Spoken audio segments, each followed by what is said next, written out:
मैं GC Bundela Mathuria classes के YouTube channel पर आपका फिर से हार्दिक स्वागत करता हूं। साथियों, अब से पहले के वीडियोज़ में हमने देखे कि जितने भी प्रकरण हमने पढ़े, जितने भी अभ्यास बिंदु पढ़े, संज्ञा हो, वर्ण हो, लिंग हो, वचन हो, अब तक हमने उसकी व्याख्यात्मक वर्णन किया था। इसी व्याख्यात्मक वर्णन को आगे बढ़ाते हुए अब मैं इसके बीच में कुछ अभ्यास प्रश्न लेकर के आया हूं, यानी कि जिस तरीके से कि अभ्यास करना होगा हमें, कैसे प्रश्न आते हैं और उन प्रश्नों को किस प्रकार से हल किया जाता है। साथियों, चार प्रकार के ऑप्शन आपके हाथ में होते हैं और उन 4 प्रकार के ऑप्शनों में एक विकल्प हमारा जो होता है वो सही होता है और 3 गलत होते हैं। ध्यान दें, अब हमें यही चीज़ देखनी है कि 3 गलत क्यों होते हैं और एक सही क्यों होता है। हम इन तीनों का चौथा विकल्प हाँ वाला का विवरणात्मक वर्णनात्मक अभ्यास कर रही हैं। तो हमने कल पिछला जो वीडियो अपलोड किया था उस वीडियो में हमने आपको 9 प्रश्न तक अभ्यास करवाया। अब हम लेकर के आ रहे हैं नेक्स्ट अगला क्वेश्चन नंबर 10, और उस 10 क्वेश्चन का पहला जो है आपका प्रश्न बनता है वो है निम्नलिखित में से कौन सी बात गलत है। तो ये है हमारा प्रश्न, निम्नलिखित में से कौन सी बात गलत है। यानी हमें 4 विकल्प मिलेंगे, उन चारों विकल्प में से एक विकल्प ये कह रहा है कौन सा बात गलत है, उस गलत बात को हमें छांटना है। तो पहला विकल्प में घ वर्ण दे रखा है और इस घ वर्ण के आधार पर इसके 3 शब्द दिए हुए हैं आपके पास, सघोष, महाप्राण और दंत। पहला का है सघोष, महाप्राण और दंत, पहला विकल्प। दूसरा विकल्प है हमारे पास में ब वर्ण के बारे में कहा गया है कि ब। अब इस ब में भी 3 शब्द हैं, सघोष, ओष्ठ, महाप्राण। सघोष, ओष्ठ और महाप्राण। इसके बाद में है सी ऑप्शन है च वर्ग। अब च वर्ण दिया हुआ है और इसमें 3 शब्द दिए हैं, अघोष, तालव, अल्पप्राण। अघोष, तालव्य और अल्प प्राण, ये तीसरा था। अब है हमारे पास में चौथा विकल्प कंठ, यानी कि अब आपके पास में दिया है ख वर्ण को और इस ख वर्ण के भी 3 यानी हर एक वर्ण के आपको 3 शब्द दे रखे हैं। साथ ध्यान रहे कि इन तीनों में आपको जानकारी होनी चाहिए, तभी जाकर के आपका पहला प्रश्न सही होगा। अगर ये तीनों सही नहीं हुए तो आपका गलत होगा। तो इसमें दिया है कंठ, महाप्राण, अघोष। कंठ, महाप्राण और अघोष।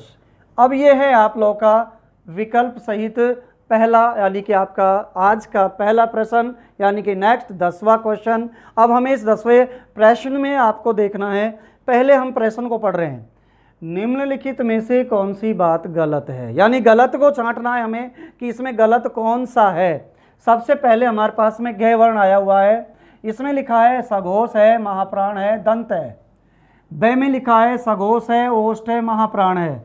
6 में लिखा है अघोष है, तालव है, अल्पप्राण है। ख में लिखा है कंठ है, महाप्राण और अघोष। अब साथियों ध्यान से देखना, मैं इन सभी के बारे में आपको बता चुका हूं।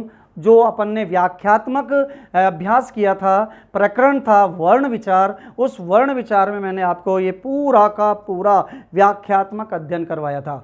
अब उसी व्याख्यात्मक अध्ययन को ध्यान में रखते हुए आज का जो पहला प्रश्न है वो है निम्नलिखित में से कौन सी बात गलत है। ध्यान दिए, सबसे पहले हमारे पास सघोष लिखा हुआ है। तो देखिए सघोष कौन कौन से वर्ण होते हैं, यह है सघोष वर्ण होते हैं वर्ग का 3रा, 4था और 5वां। दूसरा दे रखा है हमारे पास में महाप्राण। साथियों, महाप्राण जो होता है उसमें आते हैं आपके वर्ग का 2रा और 4था। इसके बाद दिया गया है हमारा दंत होता है हमारा तय वर्ग, यानी कि त, थ, द, ध और न। अब देखिएगा सघोष, महाप्राण और दंत 3 चीज दे रखी हैं, कौन सा गलत है ये हमें देखना है। 3 नंबर। अब देखिएगा सघोष वर्ण कितने पर आता है, 4, यानी कि देख लीजिएगा ये है हमारा घ। इस घ के आधार पर या ध के आधार पर हमने देखे ध वर्ण जो मिला हुआ है इसको हमें देखना है। तो ध धनुष ये रहा हमारा, इसका मतलब हमारा दंत भी है। इसके बाद में नंबर 4 पर आ रहा है, इसका मतलब ये महाप्राण भी है। और इसके बाद सघोष, सघोष 3 4 5 होता है, इसका मतलब सघोष भी है। इसका मतलब ये तीनों के तीनों विकल्प सही हैं, जबकि ये पूछ क्या रहा है, गलत।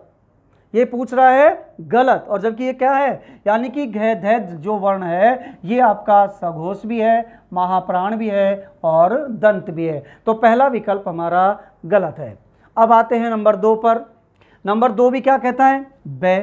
अब बै जो है कितने पर आता है, वही हमारे पास में पै फे बै भै, ये है हमारा पै, ये फे, ये बै और भै और मैं, ये हमारा है पै फे बै भै में। तो ये हमारा देखिएगा तीसरा नंबर पर है, इसका मतलब सघोष तीसरा होता है, बिल्कुल है। अब ये पै वर्ग है, निश्चित रूप से ओष्ठ से उच्चारित होता है, इसलिए ओष्ठ भी है। और इसके बाद में ये दे रखा है कि तीसरे महाप्राण, महाप्राण कौन सा होता है, महाप्राण होता है दूसरा और चौथा, इसका मतलब दूसरा और चौथा महाप्राण है। अर्थात हमारे पास में यहाँ पर महाप्राण दूसरा और चौथा, जबकि बै कितने पर आता है हमारा, तीसरे नंबर पर। इसका मतलब ये हमारा गलत है। लेकिन अभी नहीं, अभी ध्यान दें, क्योंकि अभी विकल्प हमारे नीचे और हैं। हम लोग क्या कर जाते हैं, जल्दबाजी कर जाते हैं। हो सकता है कि कोई और भी विकल्प निकाल के आ जाता हो सकता है ये चारों के चारों हों, हो सकता है इनमें से 3 गलत हों, 1 सही हो। तो ये सारे विकल्प आपके सामने हैं। अब देखिए अघोष जो है, अघोष वर्ण दे रखा है, ये अघोष वर्ण होता है, सघोष और अघोष 2 हैं। अघोष वर्ण होते हैं 3 4, यानी कि आपके 3 4 5 सघोष, और अघोष में होता है पहला और दूसरा। दूसरा है तालव, तालव वर्ण वो होता है जो तालु से होता है, और तालु से होता है च, छ, ज और ज। ये अल्पप्राण पहला, तीसरा और पांचवा, ये है आपके पास नंबर तीसरे का। तो हमारे पास में 6 वर्ग दे रखा है, 6 वर्ग में अघोष इसका मतलब पहला है, बिल्कुल है। 6 वर्ग तालव है, बिल्कुल है।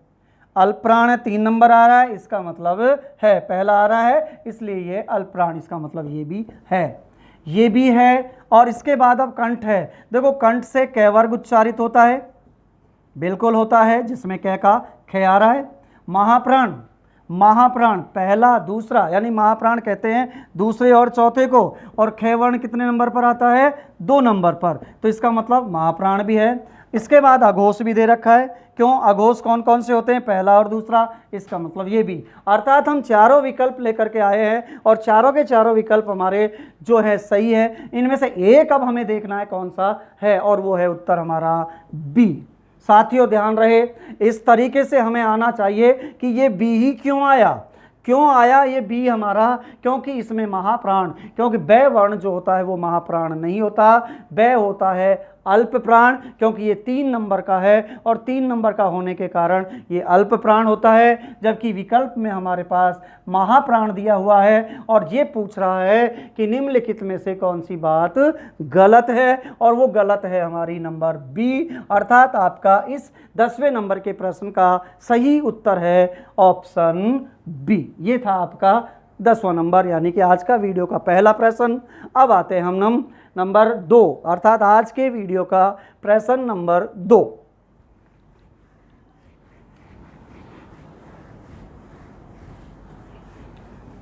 देखिए साथियों, अब आता है नंबर 2 कि निम्नलिखित में से कौन सी ध्वनियों को अयोगवाह कहा जाता है।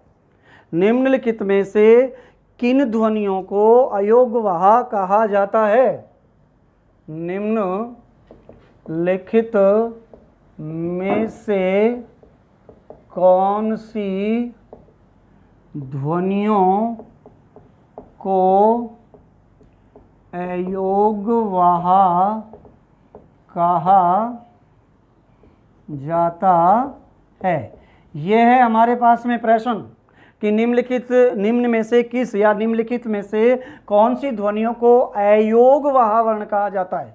विकल्प नंबर ए, यानी कि आपको वही फिर कह रहा हूँ 4 अंग और अ है, अंग और अ है। विकल्प नंबर बी आपका ये और वह। विकल्प सी आपका ये वे के बाद में से और शे और विकल्प डी ए और आई। ये है आप लोगों के पास में। तो फिर आते हैं हम नंबर 2 पर। आज का दूसरा प्रश्न, निम्नलिखित में से कौन सी ध्वनियों को अयोगवाह कहा जाता है? साथियों, ऑप्शन ए है ए और अह, ये और वह, शे और से, ए और आई। ध्यान से देखिएगा, मैं यहाँ से लेकर चलता हूँ। ये दोनों की दोनों ध्वनियों को हम कंठ तालव्य कहते हैं, क्योंकि कंठ और तालु से जुड़ता है, इसलिए इनको कंठ तालव। इन दोनों की दोनों ध्वनियों को हम घोष यानी कि आपके संघर्षी, हम इनको संघर्षी व्यंजन कहते हैं। या हम इन दोनों को शे से है, इन दोनों को हम ऊष्म भी कहते हैं। ये और वे यानी कि ये और वे को हम जो है अर्धस्वर कहते हैं। ये दोनों वर्ण अर्धस्वर हैं। अब आता है नंबर पहला। साथियों ध्यान रहे, ये अंग और अह, ये दोनों के दोनों, यानी कि ये कह रहा है अयोगवाह कि ऐसे विकल्प बताओ जिसमें अयोग ना तो वो स्वर है और ना वो व्यंजन है। देखिए ये दोनों स्वर हैं, ये दोनों व्यंजन हैं, ये दोनों व्यंजन हैं। ये ही विकल्प है आपका सही, क्योंकि हम इन दोनों ध्वनियों को अयोगवाह वर्ण कहते हैं, क्योंकि ना तो ये स्वर में गिने जाते हैं और ना हम इनको व्यंजन में गिनते हैं, इसलिए ये दोनों के दोनों आपके अयोगवाह हैं। इस साथ हमारा जो दूसरा प्रश्न था, इसका उत्तर है ए, अर्थात अंग और अह। अब आते हैं नंबर तीसरे पर। नंबर तीसरा ये कहता है कि निम्न में से किस ध्वनि को अर्धस्वर कहते हैं? अब यहाँ पर हमारे पास में देखो, मैंने अभी आपको बताया था कि ये दो ध्वनियाँ जो है अर्धस्वर हैं, यानी ये और वे, ये दोनों की दोनों अर्धस्वर हैं। इन दोनों ध्वनियों को अर्धस्वर कहा जाता है। और वैसे देखा जाए तो ये तालु से जुड़ बोलता है, ये दंतोष से बोलता है। तो तीसरा जो उत्तर प्रश्न था हमारा कि निम्नलिखित में से, यानी कि प्रश्न है निम्नलिखित में से अर्धस्वर ध्वनि हैं, यानी कि प्रश्न आपके सामने है कि निम्नलिखित में से कौन सी ध्वनि है जिनको हम अर्धस्वर कहते हैं। अब देखो यही चीज़ आपको ध्यान रखनी है, विकल्प ए, विकल्प बी, सी और डी। यानी कि अगर हम विकल्प लेते हैं पहला, यानी कि यह है आपका डे और ढे। विकल्प हम लेते हैं दूसरा तो टे और ठे। तीसरा विकल्प अगर हम लेते हैं तो आता है अंग और अह। और चौथा अगर हम विकल्प लें तो ये और वे। ये है आपका विकल्प और ये है प्रश्न, निम्नलिखित में से अर्धस्वर ध्वनि कौन सी हैं? तो पहला, साथियों ध्यान रहे, डे और ढे बन के आ रहे हैं। पिछले क्वेश्चन में भी मैंने आप लोगों को बताया था कि ये दोनों ध्वनियाँ उत्क्षिप्त हैं। इन्हें हम ताड़नजात भी कहते हैं, इन्हें हम मूर्धन्य भी कहते हैं। प्रश्न है हमारे पास में अर्धस्वर, अर्थात ये उत्क्षिप्त है, ताड़नजात है, मूर्धन्य है, अर्थात इनमें से ये पहला उत्तर हमारा गलत हो गया। दूसरा टे और ढे।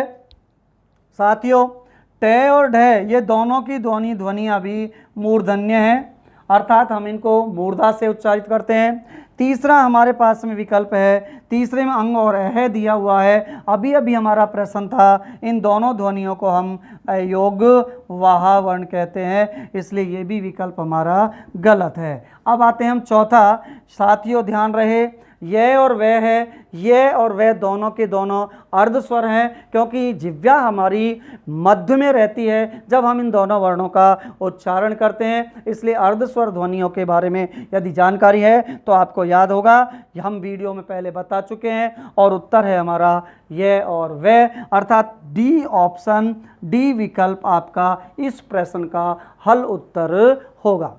नेक्स्ट, अब आते हम, नेक्स्ट प्रश्न है कि निम्नलिखित में से महाप्राण ध्वनि नहीं है। प्रश्न देखिएगा, फिर आता है कि निम्नलिखित में से महाप्राण ध्वनि नहीं है, ये पूछा गया है अब आपसे, महाप्राण ध्वनि नहीं है। निम्नलिखित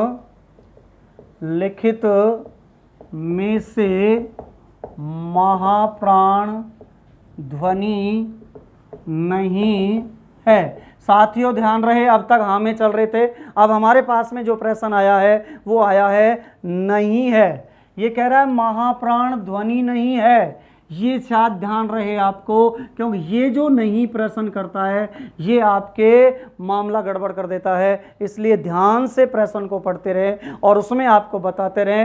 तो इसमें ऑप्शन है आपका 6, ऑप्शन बी, यानी कि पहला ऑप्शन है 6, दूसरा है ठे, तीसरा है आपका तय। अब देखिए 3 ऑप्शन हो गए, चौथे ऑप्शन की ओर बढ़ रहे हैं हम।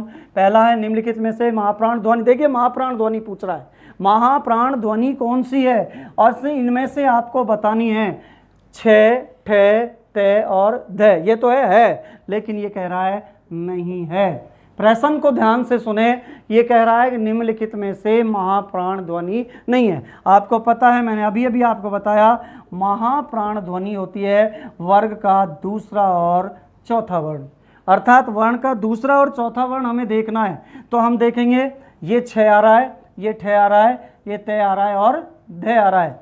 ये है हमारा 6 वर्ग का दूसरा वर्ण, यह है हमारा तय वर्ग का दूसरा वर्ण, यह है हमारा तय वर्ग का पहला वर्ण, और यह हमारा तय वर्ग का चौथा वर्ण। अब साथियों ध्यान दे दें, आपके सामने लिखे हुए हैं, प्रश्न है नहीं है, ये पूछ रहा है नहीं है, नहीं है तो इसका मतलब 6 2 नंबर, अर्थात में होता है 2 और 4। तो देखिए ये तो है, ये भी है और ये भी है, सीधा सा उत्तर है, अर्थात आपका नंबर तीसरा, क्योंकि ये है आपका अल्प प्राण। क्योंकि अल्प प्राण जो होता है वो होता है वर्ग का पहला, तीसरा और पांचवा, और महाप्राण जो होता है वो होता है वर्ग का दूसरा और चौथा, अर्थात उत्तर हमारा हो गया सी। ये है आपका, याद रहे ये प्रश्न है नहीं से, और नहीं से जब भी प्रश्न करेगा तो विशेषकर आपको ध्यान में रखना होगा। नेक्स्ट, अब आते हैं नंबर 5वां, ये था हमारा 4 नंबर, अब आता है 5वां, उत्क्षिप्त व्यंजन है। ये प्रश्न कर दिया इसने, ये दे दिया हमारा उत्क्षिप्त व्यंजन है। देखिए साथियों ध्यान रहे, यदि आपने हमारा व्याख्यात्मक अभ्यास अगर आपने किया है, या व्याख्यात्मक जो हमने वीडियोज आपको दिए अगर वो पढ़ी होंगी, निश्चित रूप से आप इनके प्रश्नों के उत्तर दे सकते हैं। अगर आपने उन वीडियोज को नहीं पढ़ा होगा तो आपके बस की नहीं है ये प्रश्नों का उत्तर देना। ये वो प्रश्न हैं जो अब तक रीट में आए हुए हैं, पटवार में आए हुए हैं, ग्राम सेवक में भी आए हैं, और आपके फर्स्ट ग्रेड और सेकंड ग्रेड में भी प्रश्न। मैं जितने भी यहाँ प्रश्न हल करवा रहा हूँ ये टोटल कोई न कोई एग्जाम में आया हुए हैं। कभी एच-टेट में आया है, कभी आर-टेट में आया है, कभी रीट में आया है, कभी पटवारी में आया है, कभी पीएसआई में आया है। तो याद रहे साथियों, आपको इन प्रश्नों का हल तभी होगा जब आप लोग हमारी उन वीडियोज को व्याख्यात्मक जो हमने आपको कराया उसका अभ्यास करेंगे। तो प्रश्न नंबर 5 आपके सामने है, उत्क्षिप्त व्यंजन है। ऑप्शन ए पे, पहला पे, बी है आपका ले, सी, यानी कि आपके 2 ऑप्शन दिए रे और डे, रे, और डी है आपका डे। अब ध्यान दें, आपको इनमें से कौन सा विकल्प है जो उत्क्षिप्त व्यंजन है। हमने अब देखो यहाँ है पूछा, वहाँ पूछा का नहीं है, यहाँ पूछ रहे हैं है। ये प्रश्न नंबर 5वां आपका आज का वीडियो का। तो सबसे पहला है हमारा ए ऑप्शन, उत्क्षिप्त व्यंजन। पहले तो हम यही चीज़ ध्यान दें कि उत्क्षिप्त कहते किसको हैं। तो उत्क्षिप्त कहते हैं, उत्क्षिप्त का मतलब होता है उठाकर फेंका हुआ, और उठाकर फेंका हुआ कौन से हैं। तो सबसे पहला विकल्प है पे। साथियों ध्यान रहे, ये पे जो वर्ण है ये आप लोग का ओष्ठ है, क्योंकि पै वर्ग जो होगा जितना भी होगा वो ओष्ठ से उच्चारित होता है। दूसरा हमारे पास में है लय। साथियों ये हमारा लय है और ये लय हमारा य र लय व में आता है, तो य र लय में भी आता है, तो हम इनको अंतस्थ बोलते हैं। अगर हम इसकी और भी व्याख्या करें तो हम इसको पार्श्विक भी कहते हैं, क्योंकि ये पार्श्विक वर्ण है। और इसके बाद तीसरा आता है, ये है हमारा मूर्धन्य, मूर्धा से उच्चारित होता है। साथियों ये वाला वर्ण हमारा ये भी मूर्धन्य है, लेकिन हम इसका सही उच्चारण करते हैं तो ये उच्छिप्त वर्ण कहलाता है, क्योंकि उच्छिप्त का मतलब होता है उठाकर फेंका हुआ, और ड और ढ ये दो वर्ण ऐसे होते हैं जिनको हम उच्छिप्त कहते हैं। तो इन दोनों में से एक विकल्प आया है ढ, तो राइट आंसर हमारा होगा डी। तो ये था हमारा क्वेश्चन नंबर 5। अब आते हैं हम क्वेश्चन नंबर 6 पर। क्वेश्चन नंबर 6 कहता है कि निम्नलिखित में से कौन सी ध्वनि पार्श्विक, देखिए अभी प्रश्न आ गया हमारे सामने, फिर हमने पूछ लिया तो कौन सी पार्श्विक ध्वनि है, तो सीधा सा उत्तर है हमारे पास में। इससे नेक्स्ट अगला प्रश्न लेते हैं हम कि निम्नलिखित में से कौन सा विश्लेषण सही नहीं है। यह है हमारा क्वेश्चन नंबर अगला। और इस क्वेश्चन नंबर अगले में हमने पूछा है कि निम्नलिखित में से कौन सा विश्लेषण सही नहीं है। कौन सा विश्लेषण सही नहीं है, यानी कि 4 ऑप्शन हैं आपके पास में, और उन चारों ऑप्शनों में आपको बताना है कि कौन सा विकल्प ऐसा है जो सही विश्लेषण नहीं कर रहा। जैसे मेरे पास में है, पहला आपका 6 क्षत्रिय है, इसके बाद में इस 6 क्षत्रिय का ऑप्शन जो हमने करा है क और स है। दूसरा विकल्प हमारा बी है, बी का है त्रय, और ये है हमारा तय और रे। तीसरा देखिए इसी तरीके से विवरण व्याख्यान मैं आपको पिछली वीडियोज में करा चुका हूँ। हर वीडियो में मैंने आपको व्याख्यात्मक अध्ययन कराया है, और इसी व्याख्यात्मक अध्ययन के आधार पर आपको उत्तर देना है से और रे, और डी ऑप्शन है हमारा गे, यानी कि जय और ये है हमारा प्रश्न। नेक्स्ट और इस प्रश्न के विकल्प है। ये कह रहा है कि विश्लेषण, देखिए साथियों अगर आप लोगों ने कभी पढ़े हों विश्लेषण का मतलब क्या है, और एक होता है संश्लेषण।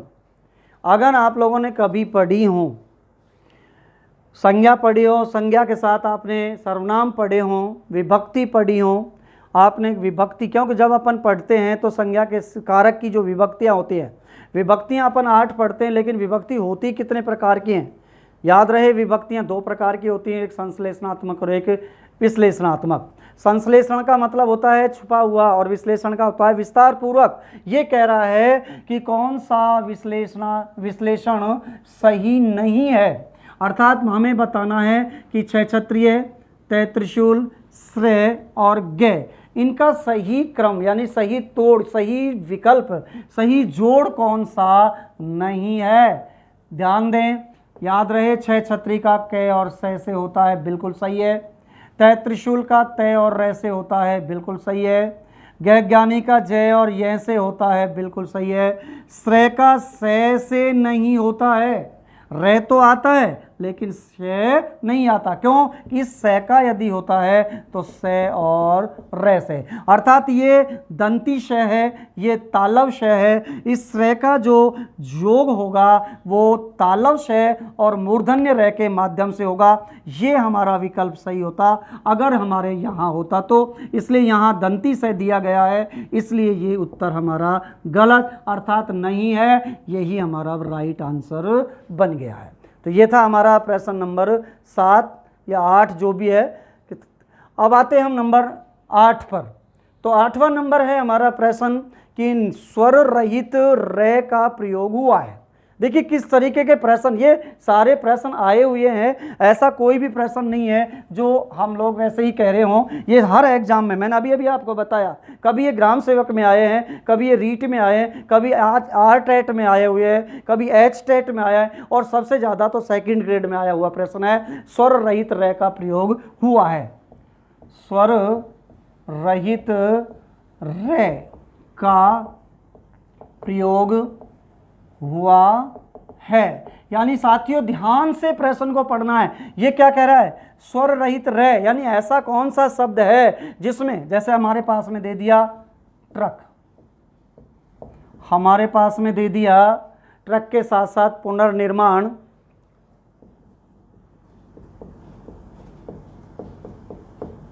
विकल्प सी त्राटक, और विकल्प डी आपके सामने है शत्रु। ये है आपके सामने। अब आपको प्रश्न देखना है कि स्वर रहित रे का प्रयोग हुआ है। कौन सा विकल्प आया है जिसमें स्वर रहित है, इसका मतलब है आपको ध्यान से बताना है कि स्वर रहित, और जब तक हम इनके बारे में नहीं जानेंगे हम रे का नहीं उत्तर दे पाएंगे।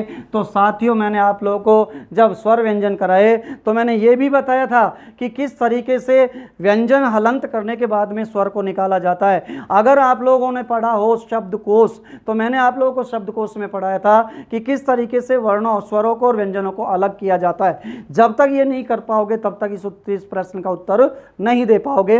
तो पहला यह है हमारे पास में, तो मैंने आपको बताया था रे का प्रयोग कहां कहां पर होता है। तो इस तरीके का रे है, ये पूरा रे है। अगर हम इसका करें ट र क, ये आप लोगों का इसका टुकड़ा होगा।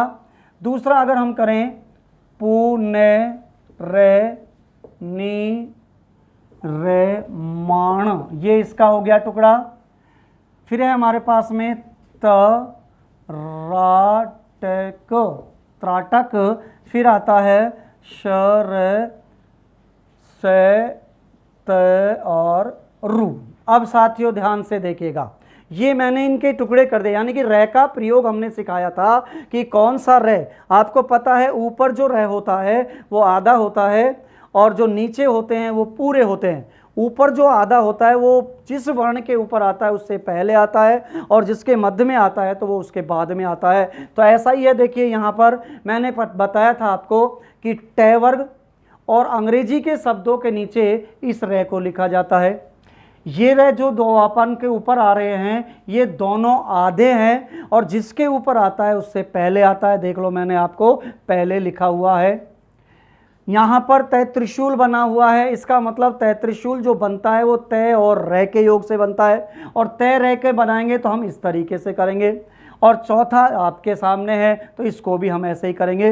अब हम इनके सामने जो लिख दिया, हमें प्रश्न करना है कि रे का प्रयोग हुआ है, यानी कि रे आपके सामने जो है इस रे का प्रयोग कहाँ हुआ है, अर्थात हमें बताना है। तो देखो ये तो पूरा है, ये आधा है, ये भी पूरा है, ये भी पूरा है। तो रे हलंत जो वर्ण है इसका सही जो प्रयोग हुआ है वो पुनर्निर्माण में हुआ है, क्योंकि यहाँ रे हलंत है, ये हल है, आधा है, स्वर रहित है, जबकि ये स्वर सहित है, ये स्वर सहित है, ये स्वर सहित है। इसका मतलब उत्तर हमारा पुनर्निर्माण है। तो ये था हमारा नेक्स्ट। अब आते हैं हमारे सामने नेक्स्ट प्रश्न। अगला जो प्रश्न है वो है आपका वही शब्दकोश के आधार पर ही, प्रश्न संख्या 9। इस प्रश्न संख्या 9 में अब आपको ध्यान देना है, श्रद्धा शब्द किससे पहले किसके बाद आएगा। ध्यान से आप लोग को पढ़ना है, श्रद्धा शब्द किससे पहले और किसके बाद आएगा। विशेष प्रश्न है, याद रहे ये शब्दकोश का। पहला ऑप्शन है श्याम, दूसरा ऑप्शन है शासन, तीसरा ऑप्शन है शौर्य, और चौथा ऑप्शन है श्रमिक। साथियों ध्यान से आपको पढ़ना है, ये प्रश्न को शब्दकोश से संबंधित प्रश्न है। मैं आपको शब्दकोश के बारे में बहुत अच्छी तरीके से समझा चुका हूँ, पिछली वीडियोज़ में मैंने आपको बता चुका हूँ, बताया भी है कि किस किस तरीके से अगर ऐसे सवाल आते हैं, क्योंकि ये प्रश्न आया हुआ है, सेकंड ग्रेड हिंदी में आया हुआ प्रश्न है। आपको बताना होगा कि इसमें से कौन सा उत्तर सही है। सबसे पहले तो प्रश्न को ही समझें कि श्रद्धा शब्द किससे पहले और किसके बाद आएगा। यानी ये 4 विकल्प हैं, इन चारों विकल्प में से आपको बताना है कौन सा विकल्प सही होगा। अर्थात अब हम करें तो इसको कैसे करेंगे, देखिए सबसे पहले हमें क्या करना होगा, इनके टुकड़े करने होंगे। विकल्प में दे देता हूं, 1 श्याम श्रमिक, विकल्प बी श्याम शासन, विकल्प सी श्रमिक श्याम, विकल्प डी श्रमिक और शौर्य। यह है हमारे पास में।